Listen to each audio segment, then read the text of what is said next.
এই প্রজন্মের বহু ছেলেমেয়ে বলছে পড়াশোনা তো করলাম, ডিগ্রিও পেলাম, কিন্তু প্রতিষ্ঠিত হতে পারছি কই। প্র্যাকটিক্যাল ট্রেনিং এর একটু অভাব আছে, ইন্ডাস্ট্রির সাথে একাডেমিক্সের যে একটা রিলেশনশিপ তার কিছুটা অভাব আছে। ইন্টার্নশিপ বা practical training part of the your academic schedule, প্রত্যেকটা স্টুডেন্টকেই ইন্টার্নশিপ করতে হচ্ছে। প্রতিষ্ঠিত হওয়া মানে ভালো চাকরি পাওয়া মানে ডাক্তার হওয়া বা ইঞ্জিনিয়ার হওয়া। এখন আমাদের সামাজিক পরিস্থিতিও পাল্টে গেছে এবং প্রত্যেকটা জিনিসেরই একটা অ্যাপ্লিকেশন এসছে আর কি। প্রত্যেকের যেটা প্রতিভা আছে সেটার প্রপার ইউটিলাইজেশন এখন হচ্ছে। স্টার্ট আপ করবো, খুব শোনা যায় কথাটা। আমাদের ইন্ডাস্ট্রি থেকে অনেক লোকজন আসেন এবং ওনারা দেখেন যে ওর যেটা আইডিয়া দিচ্ছে সেটা মার্কেটেবল কিনা না। এখনকার ছেলে মেয়েদেরও যেহেতু এক্সপোজার অনেক বেশি, তারা সকলেই একটা পারপাস অফ লাইফ খোঁজে, তারা নিজেদের একটা আত্মপরিচয় গড়তে চায়। বিভিন্ন যে কোকারিকুলার অ্যাক্টিভিটিস, এতে যখন স্টুডেন্টরা পার্টিসিপেট করে ওদের মধ্যে একটা লিডারশিপ ক্যাপাসিটি ডেভেলপ করে।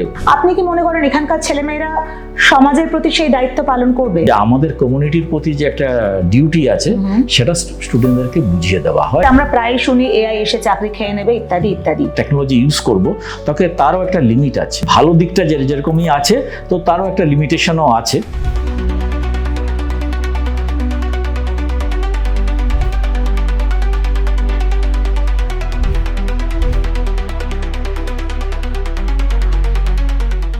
আমরা ছোটবেলায় সকলেই শুনেছি ভালো করে পড়াশোনা করো, তাহলে নিজের পায়ে দাঁড়াতে পারবে।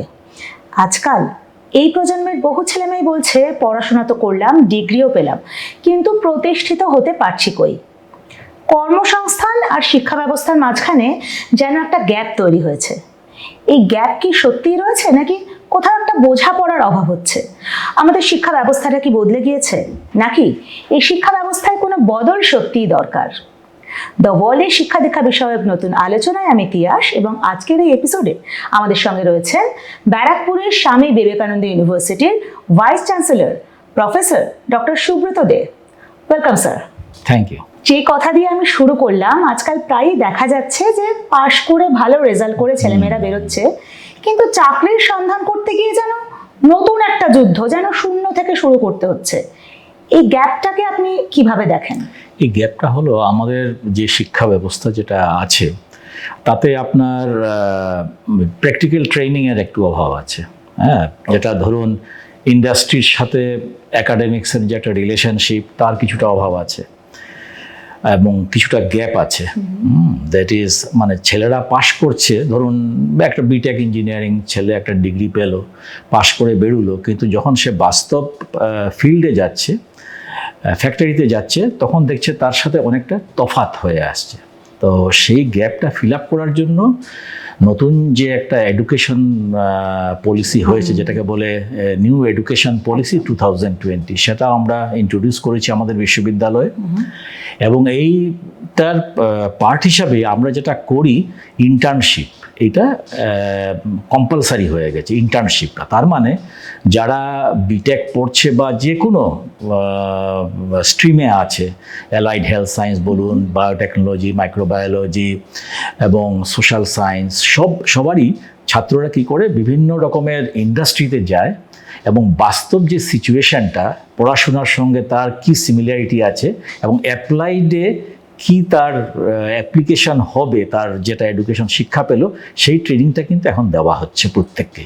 তো তার ফলে যেটা হচ্ছে যে এখন গ্যাপটা আস্তে আস্তে কমে আসছে এবং ভবিষ্যতে আমার মনে হয় সেই গ্যাপটা আর থাকবে না। একদমই স্যার। আগে বিশ্ববিদ্যালয় মানে ছিল বই খাতা পড়াশোনা এবং ডিগ্রি, এখন এই যে আপনার কথাতেই উঠে এলো ইন্টার্নশিপ বা প্র্যাকটিক্যাল ট্রেনিং বা ইন্ডাস্ট্রিয়াল প্রজেক্ট, এগুলো অনেক বেড়ে গিয়েছে। তো এই ইউনিভার্সিটিতে এই জিনিসগুলোর উপরে কতটা জোর দেওয়া হচ্ছে? আমাদের তো একাডেমিক যেটা শিডিউল আছে তার মধ্যে ইন্টার্নশিপ আছে, তাতে তার একটা ক্রেডিট দেওয়া হয় ওকে। তো এটা মানে part of the your academic schedule, মানে একাডেমিক যেটা শিডিউল আছে তার মধ্যে এটা একটা পার্ট। তার ফলে হচ্ছে কি প্রত্যেকটা স্টুডেন্টকেই ইন্টার্নশিপ করতে হচ্ছে, সুতরাং সবাই ট্রেনিংটা পেয়ে যাচ্ছে এবং তাতে ওরা ইন্টারেস্টও পাচ্ছে পড়াশোনায় এখন। এবং এখন আস্তে আস্তে গ্যাপটা কমে আসছে এবং অদূর ভবিষ্যতে আরও কমে যাবে গ্যাপটা।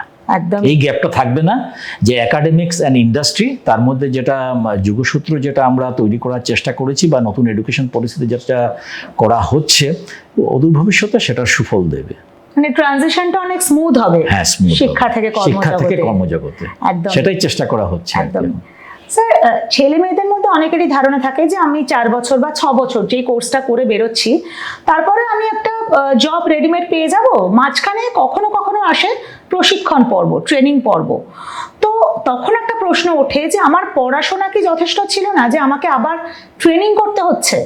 এই এখনকার শিক্ষা ব্যবস্থা এবং এত আধুনিক যে চাকরি ক্যারিয়ারের জায়গা খুলছে, সেখানে এই প্রশিক্ষণ পর্বটাকে আপনি কি চোখে দেখেন, কতটা জরুরি বলে মনে করেন? কেন প্রশিক্ষণ তো খুবই জরুরি, কেননা আমরা থিওরিটিক্যাল একটা নলেজ পাই। হ্যাঁ, থিওরিটিক্যাল নলেজ যেটা পাই সেটা আমাদেরকে চিন্তা ভাবনা করতে শেখায়।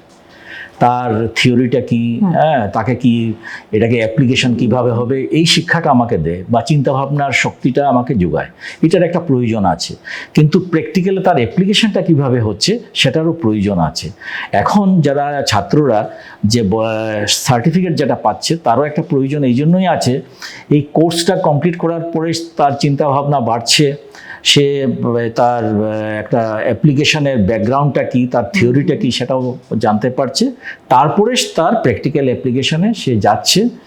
বাস্তব ক্ষেত্রে তার অ্যাপ্লিকেশনটা, যেহেতু ইন্টার্নশিপের ট্রেনিং ওর আছেই, তাতে তো আর অনেক সুবিধা হচ্ছে, তাতে প্লেসমেন্ট যখন পাচ্ছে কাজ করবে। স্যার, আমাদের বাঙালি পরিবারে বা আমি যদি আমাদের দেশের ক্ষেত্রেও দেখি, এখনো পর্যন্ত বহু পরিবারেরই ধারণা যে প্রতিষ্ঠিত হওয়া মানে, ভালো চাকরি পাওয়া মানে ডাক্তার হওয়া বা ইঞ্জিনিয়ার হওয়া বা বড়জোর সরকারি চাকরি, মানে এই 3-4 রকমের জব প্রোফাইলের মধ্যেই যেন গৌরবটা লুকিয়ে আছে, তার বাইরে যেন কিছু নেই। কিন্তু এখন এত নতুন নতুন কেরিয়ার অপশন খুলছে, মানে কেরিয়ার মানচিত্রে এত বদল আসছে, এখনকার ছেলেমেয়েরা সেই বদলটাকে কতটা অ্যাকসেপ্ট করছে এবং তাদের পরিবার, তাদের মা বাবারা কতটা এই নতুন নতুন জিনিসগুলোকে মেনে নিচ্ছে? এইটা তো মানে আপনি খুবই সুন্দরভাবে করেছেন, প্রশ্নটা করেছেন।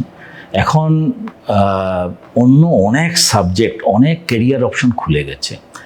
ডাক্তার, ইঞ্জিনিয়ার তো আছেই, কিন্তু তা সত্ত্বেও যে আরও ক্যারিয়ার অপশন আছে, স্টুডেন্টরা অনেক অপশন পাচ্ছে। ধরুন allied health science, physiotherapy, optometry, তারপরে ল্যাব টেকনোলজি, হ্যাঁ, এইদিকে ধরুন মাইক্রোবায়োলজি, বায়োটেকনোলজি, এইসব তো আছেই। তারপরে আপনার আছে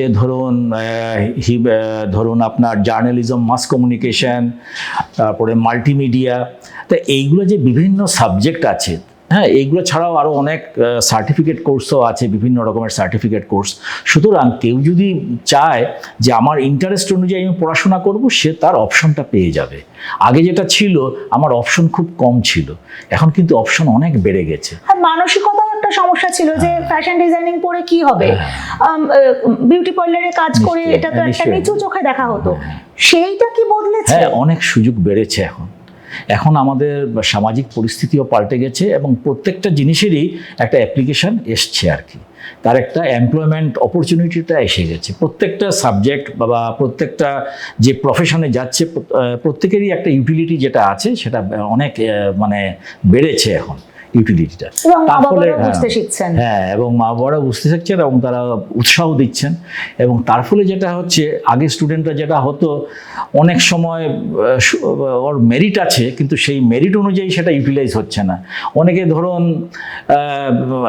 ম্যাথামেটিক্সে অতটা ভালো নয়, বা ইঞ্জিনিয়ারিংয়ে সে ঠিক অতটা সুবিধা করতে পারছে না, সে আপনার হেলথ রিলেটেড ইয়েতে আসতে পারে, বা ওর আর্ট অ্যান্ড কালচারে অনেকটা ওর ন্যাক আছে, সে মাল্টিমিডিয়া তে যেতে পারে, বা যার লেখার খুব একটা আগ্রহ আছে সে ধরুন জার্নালিজম, মাস কমিউনিকেশনে যেতে পারে। তো এই জন্য প্রত্যেকের যেটা প্রতিভা আছে সেটার প্রপার ইউটিলাইজেশন এখন হচ্ছে, সেই চিরন্তন 3 ইডিয়টস এর গল্পের মতো আর কি। হ্যাঁ, এটাই। এবং তার সমাজ সেটাকে ইউটিলাইজ করতে পারছে, এভরি ট্যালেন্ট, মানে প্রত্যেকটা ট্যালেন্টকে ইউটিলাইজ করা যাচ্ছে। সেটাও একটা মানে আমাদের এডুকেশন যেটা হচ্ছে এখন অনেক ওয়েল স্প্রেড, এবং এটা ইভেনলি ডিস্ট্রিবিউটেড হয়ে গেছে এখন। স্যার, এখন ছেলেমেয়েরা অনেক স্মার্ট, তারা এখন অনেকেই যে পরীক্ষায় পাশ করে চাকরি পাবো এটার মুখাপেক্ষী না থেকে ভাবে যে নিজের কিছু করব, উদ্যোক্তা হব, উদ্যোগপতি হব, স্টার্ট আপ করবো। খুব শোনা যায় কথাটা। এবার স্টার্ট আপ করবো বললেই তো করা যায় না, মানে আইডিয়া যেমন লাগে, পরিশ্রম যেমন লাগে, একটা পরিবেশও লাগে। মানে সে কোথায় করতে চাইছে, তার ভাবনাকে কতটা আশপাশে স্বীকৃতি দেওয়া হচ্ছে। যে ছেলেমেয়েরা স্টার্ট আপ করতে চায়, এই ইউনিভার্সিটি তাদেরকে কি সেই মোটিভেশনটা দিচ্ছে, সেই পরিবেশ করছে? আমাদের যেরকম হয় অ্যানুয়ালি একটা হ্যাকাথন হয়, এটাকে বলা হয় মানে কম্পিটিশন আর কি, যে নতুন আইডিয়া, ইনোভেশন, এটা অ্যানুয়ালি আমাদের এখানে একটা করা হয়, যে বিভিন্ন ডিপার্টমেন্ট থেকে যারা নতুন কিছু আইডিয়া দেয়, নতুন কিছু মডেল ওরা সাবমিট করে এবং নতুন আইডিয়া প্রিচ করে, এবং আমাদের ইন্ডাস্ট্রি থেকে অনেক লোকজন আসেন এবং ওনারা দেখেন যে ওর যেটা আইডিয়া দিচ্ছে সেটা মার্কেটেবল কিনা না, সেই আইডিয়াটাকে নার্চার করা যায় কিনা না, সেইভাবে উৎসাহ দেওয়া হয়। আর বিশ্ববিদ্যালয়ে যেটা আমরা এখন করেছি ইনকিউবেশন সেন্টার যেটা হলো যেখানে যারা নতুন এন্টারপ্রিনার হতে চায়, যে নতুন বিজনেস কিছু তৈরি করতে চায়, ওদেরকে উৎসাহ দেওয়া হয়। কেননা তার যখন দুটো দিক আছে একটা বিজনেস করার, তার একটা মার্কেটিংয়ের সাইড আছে, ফিনান্সের সাইড আছে। কেননা শুধু বিজনেস বা নতুন আইডিয়া থাকলেই তো হবে না, সেটাকে কিভাবে আমি মার্কেটে নিয়ে যাব, তারপর তার জন্য টাকা পয়সার দরকার, সেই সম্বন্ধে জ্ঞান দেওয়া হয়। সুতরাং বিশ্ববিদ্যালয়ে ইনকিউবেশন সেন্টারে ওদেরকে যাদের নতুন আইডিয়া বা নতুন বিজনেস বা এন্টারপ্রিনার হতে চায়, ওদের নার্চার করার জন্য সেই ব্যবস্থা আছে আর কি, ব্যবস্থা বিশ্ববিদ্যালয়, আমরা সেই সাপোর্টটা দিচ্ছি। স্যার, আমরা জানি শিক্ষা মানুষ গড়ে, মানুষ গড়ার কারিগর, মানে প্রফেশনাল হিসেবে একজন ব্যক্তিকে যেমন দক্ষতার সঙ্গে দাঁড় করানো, তেমনি তাকে মানুষ হিসেবেও গড়ে তোলা। এবং এখনকার ছেলে মেয়েদেরও যেহেতু এক্সপোজার অনেক বেশি, তারা সকলেই একটা পারপাস অফ লাইফ খোঁজে, তারা নিজেদের একটা আত্মপরিচয় গড়তে চায়। সেই জায়গাটা ইউনিভার্সিটি থেকে বেরিয়ে কিভাবে কত বড় দুনিয়ার সামনে তারা পৌঁছাতে পারছে? দেখুন, এটাকে যেটা বলবো লিডারশিপ ক্যাপাসিটি। এই লিডারশিপ ক্যাপাসিটির জন্য আমাদের যেটা হয় খেলাধুলা এবং কোকারিকুলার অ্যাক্টিভিটিস, সেটাকে আমরা উৎসাহ দেই। তার মধ্যে ধরুন আমাদের এখানে মিউজিক ক্লাব আছে, ডিবেট ক্লাব আছে, এইসব আছেই। তারপরে ধরুন সায়েন্টিফিক ইয়েতে ধরুন এই ড্রোন টেকনোলজি, রোবোটিক্স টেকনোলজি, এগুলো শেখানো হয়। তো এইসব বিভিন্ন যে কোকারিকুলার অ্যাক্টিভিটি, সেগুলোতে আমরা উৎসাহ দিই। অ্যানুয়াল স্পোর্টস, কালচারাল ফেস্টিভ্যাল এইগুলো হয়, তো স্টুডেন্টরা তাতে পার্টিসিপেট করতে পারে। এবং তাতে তাদের মধ্যে এবং এনএসএসও আছে, এনসিসিও আছে। তো এই যে বিভিন্ন যে কোকারিকুলার অ্যাক্টিভিটিস, এতে যখন স্টুডেন্টরা পার্টিসিপেট করে, ওদের মধ্যে একটা লিডারশিপ ক্যাপাসিটি ডেভেলপ করে, এবং এইটা ওদেরকে হেল্প করে ভবিষ্যতে গ্রেটার সোসাইটির সাথে অ্যাডজাস্ট করতে এবং সমাজে দাঁড়াতে, বা লোককে আমরা হেল্প করব বা অন্যকে আমরা সাহায্য করব, সমাজের উন্নতিতে আমরা কিছু কাজে লাগবো, সেই একটা ক্যাপাসিটি ওদের ডেভেলপ করা হয়। একদমই। এবং আমি দেখছিলাম যে এই ক্যাম্পাসের ভেতরে হেলথ ক্যাম্প হচ্ছে, সোশ্যাল আউটরিচ প্রোগ্রাম হচ্ছে, মানে সমাজের প্রতি কোথাও যে একটা শিক্ষিত মানুষরা দায়বদ্ধ, সেই বার্তাটা দেয়া হচ্ছে। আপনি কি মনে করেন এখানকার ছেলেমেয়েরা সমাজের প্রতি সেই দায়িত্ব পালন করবে? নিশ্চয়ই, কারণ আমাদের এখানে এক্সটেনশন অ্যাক্টিভিটিস হয়। আমাদের ধরুন স্কুল অফ এগ্রিকালচার আছে, তাতে আমরা কমিউনিটি ট্রেনিং প্রোগ্রাম লঞ্চ করি। ধরুন ট্রেনিং প্রোগ্রাম বলতে ধরুন কিভাবে ফিশ কালচার করতে হয়, কিভাবে এগ্রিকালচারের ভালোভাবে ফলন করতে হয়, সেগুলোকে শেখানো হয়। তারপরে ধরুন হেলথ ক্যাম্প করা হয়, বিভিন্ন হেলথ ক্যাম্প, কারণ আমাদের ধরুন অ্যালাইড হেলথ সায়েন্স আছে, তো ওইসবে হেলথ ক্যাম্প। তারপরে বিভিন্ন রকম পেশেন্ট আছে। আমাদের লিগ্যাল হেল্পও দেওয়া হয়, আমাদের স্কুল অফ লিগ্যাল স্টাডিজ আছে। তো এইসব যেটা কমিউনিটি এক্সটেনশন যে কাজ, প্লাস এনএসএস, এনসিসি তো এইগুলো আছেই। এনএসএস ওরা গ্রামে যায়, ন্যাশনাল সোশ্যাল সার্ভিস। তো এই ধরনের যে কাজ যেগুলো করছে, সেটা যে আমাদের কমিউনিটির প্রতি যে একটা ডিউটি আছে, সেটা স্টুডেন্টদেরকে বুঝিয়ে দেওয়া হয় যে ভবিষ্যতে তোমরা লেখাপড়া শিখছো ঠিকই, কিন্তু কমিউনিটির প্রতিও তোমাদের একটা দায়বদ্ধতা আছে, এবং তারা এই স্টুডেন্ট লাইফ থেকে সেটা শিখে যাচ্ছে।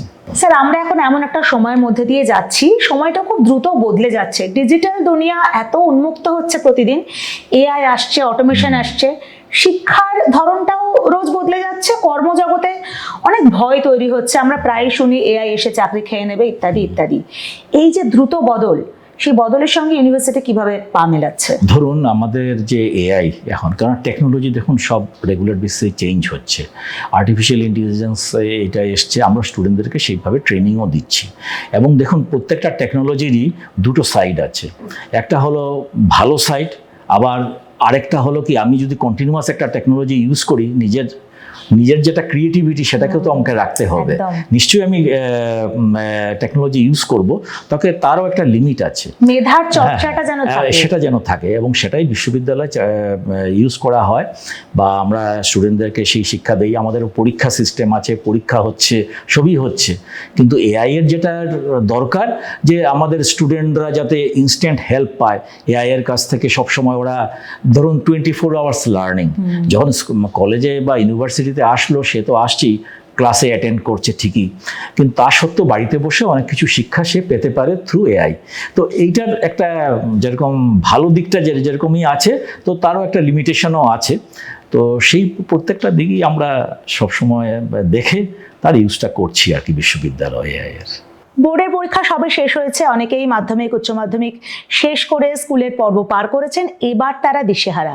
স্যার, আপনাকে জিজ্ঞেস করবো যে তাদের জন্য, যারা এই মুহূর্তে এপিসোড দেখছেন, আপনার পরামর্শ কি হবে? তারা এরপরে কোথায় যাবে, কি করতে পারবে?